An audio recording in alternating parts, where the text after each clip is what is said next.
Hello everyone. Vandalur நல்லம்பாக்கத்தை ஒட்டி இருக்கக்கூடிய நாராயணபுரம் அப்படிங்கிற பகுதியை சேர்ந்தவர் தான் சங்கர். இவரோட மனைவி செல்வராணி. இவங்க ரெண்டு பேரும் இவங்க பிள்ளைங்கன்னு சொல்லிட்டு அந்த ஏரியாவில் இருக்கக்கூடிய வீட்டில் தான் வாழ்ந்துட்டுருக்காங்க. சுமார் ஒரு 23 வருஷத்துக்கு முன்னாடி இவங்க ரெண்டு பேத்துக்கும் கல்யாணம் ஆகியிருக்கு. கல்யாணம் ஆனதுக்கு அப்புறமா எல்லா தம்பதி மாதிரியே இவங்களும் தங்களோட வாழ்க்கையை சந்தோஷமாகவே ஆரம்பிச்சிருக்காங்க. இந்த சந்தோஷத்துக்கு சாட்சியாக இவங்களுக்கு ஒரு பொண்ணும் ஒரு பையனும் பிறக்கிறாங்க. இவங்களோட வாழ்க்கை ரொம்ப சந்தோஷமாக போய்கிட்டு இருக்கு. சங்கரை பற்றி சொல்லணும் அப்படின்னா அவருக்கு இப்போ சரியாக 50 வயசு ஆகுது. அவர் வீட்டிலையே 2 டெய்லர் மிஷின் போட்டு டெய்லரிங் வேலை செஞ்சுட்டு வராரு. இவரோட மனைவி செல்வராணி பற்றி சொல்லணும் அப்படின்னா அவங்க ஒரு தனியார் நிறுவனத்தில் அடுக்குமாடி குடியிருப்புகளில் ஹவுஸ் கீப்பிங் செய்யக்கூடிய வேலையை செஞ்சுட்டு வராங்க. ஷங்கருக்கும் அவர் பார்க்குற வேலையில் நல்ல வருமானம் வருது. இதே மாதிரி செல்வராணிக்கும் மாதம் ஓரளவுக்கு 15,000 பக்கமாக சம்பளமும் வருது. இவங்க ரெண்டு பேரோட வருமானமும் ஒரு மாதம் 50,000 கிட்ட வருது. இதனால இவங்க குடும்பத்துக்கு பண கஷ்டம் அப்படின்னு சொல்லிட்டு எதுவுமே இல்லை. வரக்கூடிய வருமானம் தங்க பசங்களை நல்லா படிக்க வச்சுக்கிட்டு அவங்க எது கேட்டாலும் வாங்கி கொடுத்து ஓரளவுக்கு தங்களோட பிள்ளைகளுக்கு கஷ்டமே தெரியாத அளவுக்கு தான் இவங்க ரெண்டு பேரும் வளர்த்துட்டு இருந்திருக்காங்க. இப்படியே இவங்களோட வாழ்க்கை எந்த ஒரு பிரச்சனையும் இல்லாமல் போய்கிட்டு இருக்கு. இந்த தம்பதியோட பெரிய பையனுக்கு வயசு 21, அவங்க பொண்ணுக்கு வயசு 19. இந்த நேரத்தில் தான் ஷங்கருக்கு நம்ம முன்னாடி பார்த்த மாதிரி 50 வயசுன்னு சொல்லி சொன்னேன். செல்வராணிக்கு 38 வயசு. இவங்க ரெண்டு பேருக்கும் வயசு வித்தியாசம் ரொம்பவே அதிகம். அது மட்டும் இல்லாமல் தன்னோட கணவர் வீட்டிலையே வேலை செஞ்சு நல்ல வருமானம் எடுக்கிறாரு, அவருக்கு நம்ம சப்போர்ட்டாக இருக்கலாம் அப்படின்னு சொல்லிட்டு செல்வராணி நினைக்காம தன்னோட இஷ்டத்துக்கு தான் வேலைக்கு போவேன்னு சொல்லிட்டு ஒரு ப்ரைவேட் கம்பெனியில் ஜாயின் பண்ணி ஹவுஸ் கீப்பிங் வேலையும் பார்த்துட்டு இருந்திருக்காங்க. வேலைக்கு போகிற எல்லாருமே தப்பு செய்வாங்க அப்படின்னு சொல்ல முடியாது.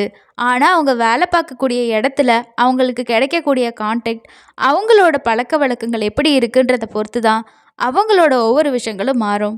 அதே மாதிரி தான் ஆரம்பத்தில் வேலைக்கு போன செல்வராணி நல்லபடியாக வேலை உண்டு வீடு உண்டுன்னு இருந்தவங்க போக போக அவங்களோட ஆக்டிவிட்டீஸ் எல்லாமே மாற ஆரம்பிக்குது. செல்வராணி வேலை பார்க்கக்கூடிய இடத்துல குமரேசன் அப்படிங்கிற நபர் கூட அவங்களுக்கு பழக்கம் ஏற்படுது. இந்த நபர் ஒரு எலக்ட்ரீஷியன் வேலை செய்யக்கூடியவராக இருந்திருக்காரு. இவங்க ரெண்டு பேருக்கும் ஒரு நல்ல ஃப்ரெண்ட்ஷிப் ஆரம்பத்தில் ஸ்டார்ட் ஆகுது. செல்வராணி வேலை முடித்து வீட்டுக்கு வந்ததுக்கப்புறமா கணவரான சங்கர் அவங்களும் டயர்டாக இருப்பாங்க. நம்மளால் முடிஞ்ச ஹெல்ப்பை நம்ம ஒய்ஃபுக்கு செய்யணும்னு சொல்லிட்டு வீட்டில் இருக்கக்கூடிய ஒரு சில வேலைகளையும் ஷேர் பண்ணியிருக்காரு. ஆனால் கணவர் என்னதான் தன்னை நல்லா பார்த்துக்கிட்டாலும் குமரேசன் கூட பழக ஆரம்பித்ததுக்கப்புறமா செல்வராணிக்கு குமரேசன் தான் மேலே காட்டக்கூடிய அன்பு தான் அதிகமான அன்பாக இருக்குது. தன்னோட கணவர் தன்னை கண்டுக்கிறதே இல்லை அப்படிங்கிற மாதிரி யோசிக்க ஆரம்பிச்சிருக்காங்க. ஆரம்பத்தில் ஜஸ்ட் லைக் அப்படின்னு சொல்லிட்டு பேச ஆரம்பித்த இவங்களோட கான்வர்சேஷன் போக போக வாட்ஸ்அப் சாட்டு, ரொம்ப நேரம் கால் பேசுகிறது, இந்த மாதிரி இவங்களோட ரிலேஷன்ஷிப் டெவலப் ஆகிட்டே இருந்திருக்கு. ரிலேஷன்ஷிப் அப்படின்னு சொல்கிறது ஒரு கள்ள உறவாக மாற ஆரம்பிச்சிருக்கு. எந்த ஒரு திருமணத்தை தாண்டின உறவுமே ஆரம்பத்தில் நல்லா தான் இருக்கும். ஒரு கட்டத்தில் அது தன்னோட உயிருக்கே ஆபத்தாக போய் முடியும் அப்படின்னு சொல்லிட்டு அந்த சிச்சுவேஷனில் செல்வராணிக்கு சுத்தமாக தெரியவே இல்லை. இதே மாதிரி இவங்களோட ஃப்ரெண்ட்ஷிப் போய்கிட்டே இருந்திருக்கு. சரியாக மார்ச் மாதம் 3ஆம் தேதி காலையிலேருந்து வேலைக்கு அவங்க ரெடியாகி கிளம்பி போகிறப்போ தன்னோட கணவரை பார்த்து நான் வேலைக்கு போயிட்டு வரேன் அப்படின்னு சொல்லிட்டு போகிறாங்க. கூடவே தன்னோட பசங்கக்கிட்டேயும் நான் வேலைக்கு போயிட்டு வரேன் அப்படின்னு சொல்லிட்டு தான் கிளம்பி போகிறாங்க. ஆனால் செல்வராணிக்கு அன்னைக்கு தெரியாது இதுக்கப்புறமா நம்ம இந்த வீட்டுக்கு திரும்பி வரப்போகிறதே இல்லைன்னு சொல்லிட்டு. இதுதான் நம்மளோட கடைசி நாள், கடைசி வேலைக்கு போகக்கூடிய நாள் அப்படின்னு சொல்லிட்டு அந்த சிச்சுவேஷனில் செல்வராணிக்கு தெரியவே தெரியல. அவங்களோட கணவரான சங்கருக்கும் அது தெரியாது. எப்பவும் போல் தன்னோட மனைவி வேலைக்கு போகிறா, ஈவினிங் ஆனால் வீட்டுக்கு வந்துடுவா அப்படின்னு சொல்லிட்டு தான் அவங்க வீட்டிலேருந்து அனுப்பி வச்சுருக்காங்க. அப்படி அவங்க 3ஆம் தேதி வேலைக்கு கிளம்பி போயிட்டு 3ஆம் தேதி வேலை செய்யக்கூடிய இடத்துல வேலையும் பார்க்குறாங்க. ஆனால் அன்னைக்கு நைட்டு அவங்க வீட்டுக்கு வரவே இல்லை. இதே மாதிரி 4ஆம் தேதி 5ஆம் தேதி 6ஆம் தேதின்னு சொல்லிட்டு 4 நாள் ஆகியும் அவங்க வீட்டுக்கு திரும்பி வரவே இல்லை. இந்த 4 நாளில் அவங்களுக்கு என்ன நடந்துச்சு, வேலைக்கு போகிறேன்னு சொல்லிட்டு அப்படி செல்வராணி அன்றைக்கி எங்கே தான் போனாங்க, இதை பற்றி தான் இன்றைக்கி நம்ம இந்த வீடியோவில் டீட்டெயிலாக பார்க்க போகிறோம். அதுக்கு முன்னாடி இன்னும் நீங்கள் நம்ம சேனலை சப்ஸ்கிரைப் பண்ணலை அப்படின்னா மறக்காமல் சப்ஸ்கிரைப் பண்ணிக்கோங்க. அண்ட் இந்த க்ரைமை லாஸ்ட் வரைக்கும் பார்த்துட்டு உங்களோட கருத்துக்களை கீழே இருக்க கமெண்ட் செக்ஷனில் ஷேர் பண்ணுங்கள். எப்போவுமே செல்வராணி வேலைக்கு போனாங்க அப்படின்னா ஈவினிங் ஒரு 7 மணிக்கெல்லாம் வீட்டுக்கு வந்துடுவாங்க. ஆனால் அவங்க வேலைக்கு போன மார்ச் 3ஆம் தேதி அன்னைக்கு 7 மணி ஆகியும் வீட்டுக்கு வராததுனால ஷங்கர் தன்னோட ஒய்ஃபுக்கு கால் பண்ணி பார்க்குறாரு. கால் பண்ணுறப்போ அவங்க என்ன சொல்கிறாங்க அப்படின்னா, இன்னைக்கு நைட்டு நான் வீட்டுக்கு வரமாட்டேன், இங்கே நிறைய வேலை இருக்குது, ஆடிட்டிங் எல்லாம் வராங்களாம், அதனால நிறைய கெஸ்ட் வந்து அங்கே தங்குவாங்க, அவங்களுக்கு நாங்கள் ஹவுஸ் கீப்பிங் வேலையெல்லாம் செஞ்சு கொடுக்கணும் அப்படின்னு சொல்கிறாங்க. இது இவங்க சொல்கிறது உண்மைதான் அப்படின்னு சொல்லிட்டு நம்பின ஷங்கரும், சரி நீ பார்த்து இருந்துக்கோ அப்படின்னு சொல்லிட்டு அன்னைக்கு நைட்டு நிம்மதியாக தன்னோட வீட்டில் தூங்குறாரு. ஷங்கர் என்ன நினைக்கிறாரு அப்படின்னா, தன்னோட ஒய்ஃபு ஹவுஸ் கீப்பிங் வேலை பார்க்கறதுனால ஒரு சில நேரம் தங்கி வேலை பார்க்கக்கூடிய சுச்சுவேஷன் கூட இதுக்கு முன்னாடி வந்திருக்கு, அதே மாதிரி தான் இன்றைக்கும் ஸ்டே பண்ணியிருப்பா போல, சரி வேலை முடிச்சுட்டா வீட்டுக்கு வந்துடுவா அப்படின்னு சொல்லிட்டு அவரும் பெருசாக அதை கண்டுக்காமல் இருந்திருக்காரு. ஆனால் செல்வராணி தன்னோட கணவர்கிட்ட வேலை இருக்குன்னு சொல்லிட்டு அன்னைக்கு நைட்டு அவங்க எங்கே போனாங்க அப்படின்னா ஒரு வனப்பகுதிக்கு போயிருக்காங்க. இன்னொரு பக்கம் ஷங்கர் என்ன நினைக்கிறார் அப்படின்னா, மார்ச் 3ஆம் தேதி வேலைக்கு போனால் நைட்டு ஷிஃப்ட் வேலை இருக்குன்னு சொன்னால் 4ஆம் தேதி வீட்டுக்கு வந்திருக்கணும், ஆனால் அன்றைக்கி வரல, ஒரு சில வேலை 2-3 நாள் வேலை எக்ஸ்டெண்ட் ஆகியிருந்தா கால் பண்ணி சொல்லியிருப்பா, அப்படியே சொல்லலை, கால் பண்ணுறதுக்கு டைம் இல்லையோ அப்படின்னு சொல்லிட்டு அவரும் வெயிட் பண்ணி பார்க்குறாரு. 4ஆம் தேதி அன்னைக்கு என்ன பண்ணுறாரு அப்படின்னா, ஈவினிங் ஒரு 3 மணி போல் தன்னோட மனைவிக்கு கால் பண்ணி பார்க்குறாரு. அப்போது செல்வராணியோட ஃபோனு சுவிட்ச் ஆஃப்னு சொல்லி வந்திருக்கு. தொடர்ந்து நிறைய டைம் ட்ரை பண்ணிக்கிட்டே இருக்காரு, மொபைல் சுவிட்ச் ஆஃப்னு சொல்லி தான் வந்திருக்கு. அடுத்ததாக ஷங்கர் என்ன பண்ணுறாருன்னா, தன்னோட ஒய்ஃப் கூட வேலை பார்க்கக்கூடிய இன்னொரு லேடிக்கு கால் பண்ணுறாரு. கால் பண்ணால் அவங்க என்ன சொல்கிறாங்க அப்படின்னா, உங்கள் ஒய்ஃபு மார்ச் 3ஆம் தேதியே கிளம்பி போயிட்டாங்க, ஈவினிங் ஒரு 5 மணிக்கெல்லாம் கிளம்பி போயிட்டாங்க, 7 மணிக்கெல்லாம் உங்கள் வீட்டுக்கு வந்திருக்கணுமே, அவங்க வீட்டுக்கு வரல அப்படின்னா எங்களுக்கு எதுவுமே தெரியாது, ஏன் அப்படின்னா அவங்களும் நானும் தான் ஒன்றா பேசிட்டு வந்தோம், பஸ் ஸ்டாண்ட் வரைக்கும் 2 பேரும் ஒன்றா தான் வந்தோம் அப்படின்னு சொல்லிட்டு அந்த லேடி சொல்லியிருக்காங்க. இதை கேட்டதுமே ஷங்கருக்கு ரொம்பவே ஷாக் ஆகுது. ஏன் அப்படின்னா 3ஆம் தேதி அன்றைக்கி கால் பண்ணி கேட்டதுக்கு எனக்கு நைட் ஷிஃப்ட் வேலை இருக்குது, நான் வேலையெல்லாம் முடிச்சுட்டு 4ஆம் தேதி வரேன்னு சொல்லி தான் செல்வராணி சொன்னான். அப்படி என்கிட்ட போய் சொல்லிவிட்டு அவள் எங்கே போயிருப்பா, நம்ம ஒய்ஃபு சந்தோஷமாக அவளுக்கு பிடிச்ச விஷயத்த செய்யட்டும்னு விட்டது தப்பாக போச்சா, அப்போது நம்மக்கிட்ட பொய் சொல்லிட்டு வேறு யார் கூடயாவது போயிட்டாளா, நம்மளையும் நம்ம பசங்களையும் பற்றி கொஞ்சம் கூட அவள் யோசிக்காமல் இப்படி விட்டுட்டு போயிட்டாளா அப்படின்னு சொல்லி அவர் ரொம்பவே மனசு உடஞ்சி போகிறாரு. இதுக்கப்புறமா ஷங்கர் என்ன நினைக்கிறாரு அப்படின்னா, ஒருவேளை தன்னோட மனைவியை யாராவது கடத்திட்டு போயிருப்பாங்களா, இல்லை காணாமல் போயிருப்பாளா, சரி நம்ம ஒரு போலீஸ் ஸ்டேஷனில் ஒரு கம்ப்ளைண்ட் கொடுத்துடலாம் அப்படின்னு நினச்ச அவர் 4ஆம் தேதி ஈவினிங் ஒரு 6:30 மணி பக்கமாக பக்கத்தில் இருக்கக்கூடிய போலீஸ் ஸ்டேஷனுக்கு போயிட்டு ஒரு கம்ப்ளைண்ட்டு கொடுக்குறாரு. தாம்பரம் போலீஸ் ஸ்டேஷனில் தான் கம்ப்ளைண்ட் கொடுக்குறாரு.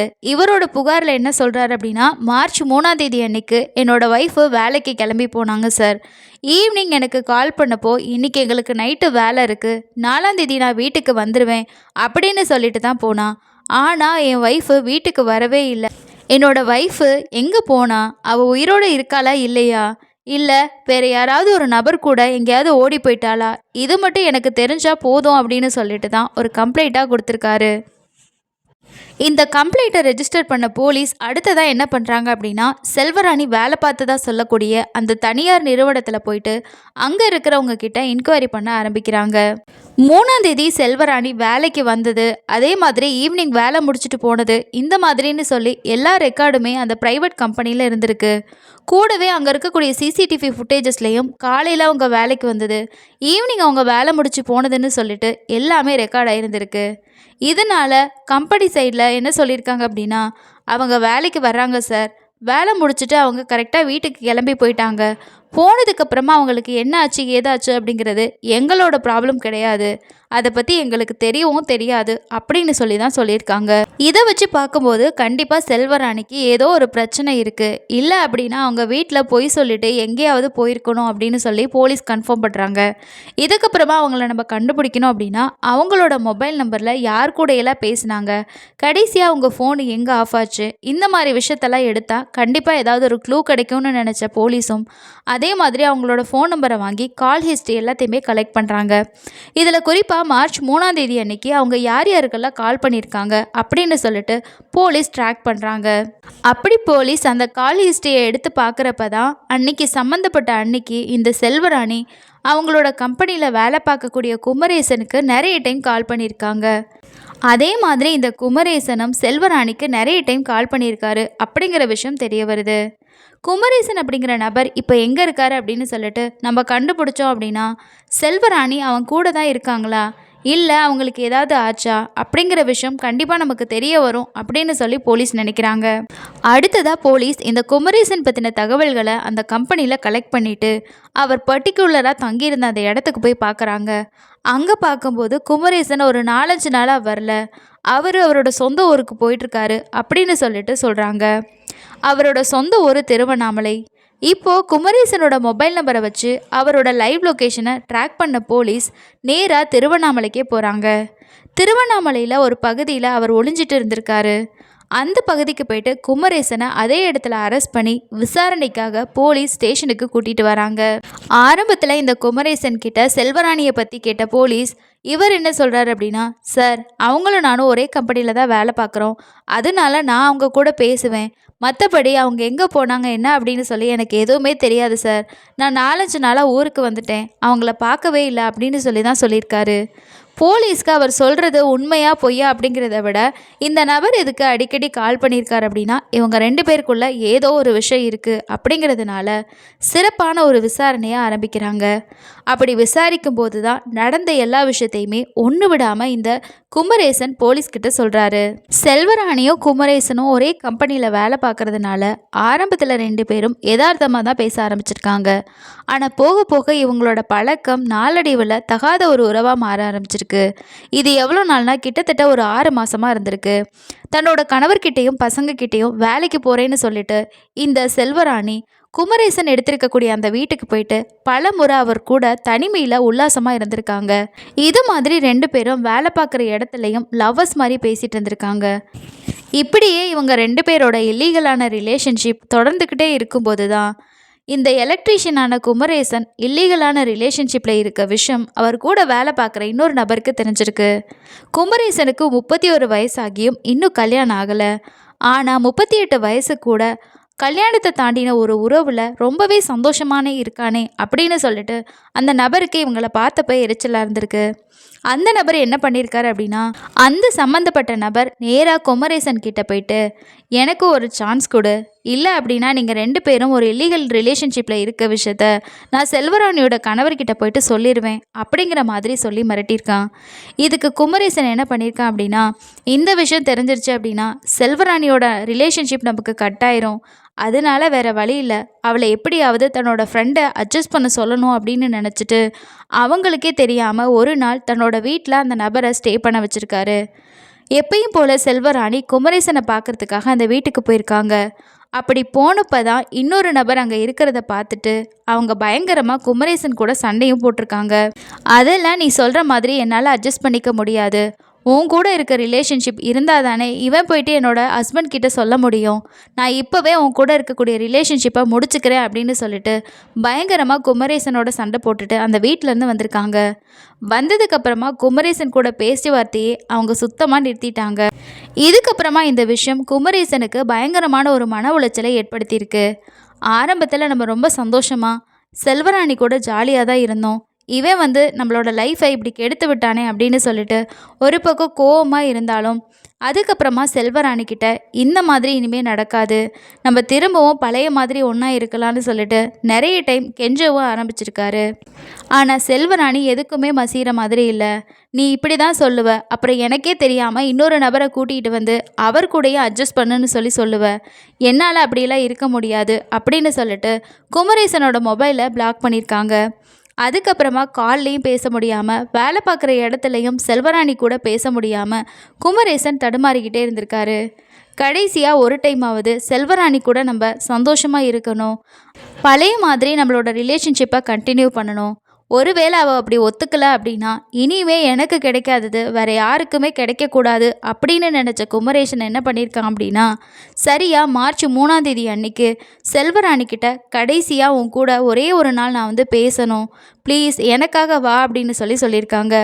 இதை கேட்ட செல்வராணியும் சரி கடைசியாக ஒரு தடவை தானே கூப்பிடுறான், போயிட்டு வரலாம் அப்படின்னு சொல்லிட்டு தான் மார்ச் 3ஆம் தேதி அன்னைக்கு வேலை முடிச்சுட்டு பஸ் ஸ்டாண்டில் பஸ்ஸுக்காக இந்த செல்வராணி வெயிட் பண்ணிக்கிட்டு இருந்திருக்காங்க.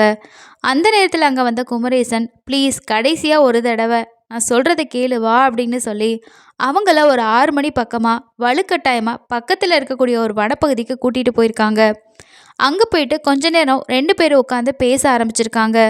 பேச ஆரம்பித்த கொஞ்ச நேரத்திலேயே 2 பேருக்கு இடையில வாக்குவாதமும் ஏற்பட்டிருக்கு. சரி இனிமே தான் நான் கூப்பிட்டா வரமாட்டேன், கடைசியாக ஒரே ஒரு தடவை நம்ம 2 பேரும் பழைய மாதிரி ஒன்றா இருக்கலாம் அப்படிங்கிற மாதிரி குமரேசன் நிறைய டைம் கூப்பிட்டு பார்த்துருக்கான். ஆனால் செல்வராணி எதுக்குமே சம்மதிக்கிற மாதிரி இல்லை. ஒரு கட்டத்தில் கோவமான இந்த குமரேசன் பக்கத்தில் இருந்த ஒரு உருட்டுக்கட்டை எடுத்து செல்வராணியோட தலையில் ஓங்கி பலமுறை அடிச்சிருக்கான். அப்படி பலமுறை குமரேசன் தாக்குனதில் செல்வராணி மயங்கி கீழே விழுந்திருக்காங்க. அவங்க உயிருக்கு போராடின அந்த சமயத்தில் கூட குமரேசன் அவங்கள பாவம் அப்படின்னு சொல்லி நினைக்காம அந்த உயிர் போகிற சமயத்தில் கூட செல்வராணி கூட உறவில் இருந்திருக்கான். அதுக்கப்புறமா ஒன்றை நான் உயிரிடையே விடமாட்டேன் அப்படின்னு சொல்லிட்டு திரும்பவும் கட்டையால் தலையில் அடித்து கழுத்தை நெரிச்சு கொலையும் பண்ணியிருக்கான். அந்த இடத்துலையே செல்வராணி துடிதுடிச்சு இறந்து போயிருக்காங்க. செல்வராணியும் இந்த குமரேசனும் காட்டுப்பகுதியில் பேசிட்டு இருந்த டைமில் தான் சங்கர் அவங்களுக்கு கால் பண்ணியிருக்காரு. அந்த நேரத்தில் ஃபஸ்ட் எடுத்த செல்வராணி நான் கிளம்பி வந்துடுவேன், கொஞ்சம் லேட் ஆகும், வீட்டுக்கு வந்துடுவேன் அப்படின்னு சொல்லியிருக்காங்க. ஆனால் இன்னொரு பக்கம் வந்து வேலை இருக்குது, சில நேரம் நான் நாளைக்கு கூட வீட்டுக்கு வர டைம் ஆகும் அப்படிங்கிற மாதிரி சொல்லியிருக்காங்க. இந்த மாதிரி அவங்க ஃபோன் பேசி வச்சு ஓரிரு மணி நேரத்திலேயே இந்த செல்வராணியோட உயிர் அந்த காட்டுப்பகுதியிலே போயிருக்கு. ஸோ இதுதான் அன்றைக்கி நடந்துச்சு அப்படின்னு சொல்லிட்டு குமரேசன் ஒன்று விடாமல் போலீஸ்கிட்ட சொல்லியிருக்கான். இதை கேட்டதுக்கப்புறமா போலீஸ் என்ன பண்ணுறாங்க அப்படின்னா அந்த சம்பவம் நடந்ததாக சொல்லக்கூடிய இடத்துக்கு எங்களை கூட்டிகிட்டு போ, நாங்கள் பாடியை ரெக்கவர் பண்ணணும் அப்படிங்கிற மாதிரி சொல்லியிருக்காங்க. குமரேசன் சொன்ன அந்த காட்டுப்பகுதிக்கு போய் பார்க்கும்போது தான் அழுகிய நிலையில் செல்வராணியோட உடலில் ஒட்டு துணி இல்லாமல் அவங்களோட உடம்பு கிடந்திருக்கு. அது கூடவே அவங்க பிறப்புறுப்பு மேலே விந்தானது படிஞ்ச நிலையில் அங்கே இருந்திருக்கு. இதை பார்த்த போலீஸ் பாடி ரொம்ப அன்கண்டிஷனாக இருக்குன்னு சொல்லிட்டு அதே இடத்துல வச்சு அட்டாப்சியும் பண்ணியிருக்காங்க. அட்டாப்சி பண்ணது மட்டும் இல்லாமல் கூடவே அவங்களோட பிறப்புறுப்பு மேலே இருந்த விந்துவையும் எடுத்து டிஎன்ஏ டெஸ்ட்டுக்கும் அனுப்பியிருக்காங்க. அதை வச்சு செக் பண்ணி பார்த்தப்ப தான் அது குமரேசனோடது அப்படின்னு சொல்லி தெரிய வந்திருக்கு. அதனால குமரேசன் சொன்னது எல்லாமே உண்மைதான், அந்த லேடியை இவ்வளோ கொடூரமாக கொன்னதும் அவன்தான் அப்படின்னு சொல்லிட்டு போலீஸ் என்ன பண்ணுறாங்க அப்படின்னா குமரேசன் மேலே கேஸ் ஃபைல் பண்ணி கோர்ட்டில் ஆஜர் பண்ணி அவனை சிறையிலேயே அடைக்கிறாங்க. இந்த கேஸ் இன்னும் நடந்துட்டு தான் இருக்குது. இந்த கேஸில் இன்னும் தீர்ப்பு வரலை. இந்த கேஸை பொறுத்த வரைக்கும் ஒரே ஒரு விஷயந்தான், செல்வராணி ஏதோ ஒரு வேலைக்கு போனாங்க, போன இடத்துல கரெக்டாக அவங்க வேலையை மட்டும் பார்த்துட்டு வீட்டுக்கு வந்திருந்தாங்க அப்படின்னா இன்றைக்கி அவங்க உயிரோட தன்னோட ஃபேமிலி கூட சந்தோஷமாக வாழ்ந்துட்டு இருந்திருப்பாங்க. நல்லா சம்பாதிக்கக்கூடிய ஒரு கணவன், அழகான 2 பிள்ளைங்க, நல்ல ஒரு வாழ்க்கை. ஸோ அதை சந்தோஷமாக வாழ தெரியாத அவங்க தான் கூட பழகின கொஞ்ச நாள் பழகின அந்த நபர் தனக்கு நிறைய சந்தோஷத்தை கொடுப்பாரு, ஸோ இந்த வாழ்க்கை இன்னும் நல்லா இருக்கும் அப்படின்னு நினச்சதுனால இன்றைக்கி அந்த நபர் மூலமாகவே அவங்களோட உயிரையும் இழந்திருக்காங்க. இந்த சம்பவத்தை பொறுத்த வரைக்கும் செல்வராணி மேலேயும் தப்பு இருக்குது, அதே போல் குமரேசன் மேலேயும் தப்பு இருக்குது. வேலைக்கு போகிற இடத்துல கூட வேலை பார்க்கக்கூடியவங்க கூட பேசி தான் ஆகணும், பேசாமல் இருக்க முடியாது. ஆனால் எந்த ஒரு விஷயமும் லிமிட்டாக இருக்கிற வரைக்கும் நமக்கு எந்த பிரச்சனையுமே கிடையாது. லிமிட்டை தாண்டும் போது அது நம்மளோட உயிருக்கே எமனாகவும் முடியலாம், இல்லை நம்ம குடும்பத்தில் இருக்கவங்களோட வாழ்க்கையே சின்ன பின்னமாக கூட ஆக்கலாம். இந்த க்ரைம் பற்றி நீங்கள் என்ன நினைக்கிறீங்கன்னு சொல்லிட்டு கீழே இருக்கக்கூடிய கமெண்ட் செக்ஷனில் ஷேர் பண்ணுங்கள். அடுத்த இன்னொரு க்ரைமில் சந்திக்கலாம். நன்றி.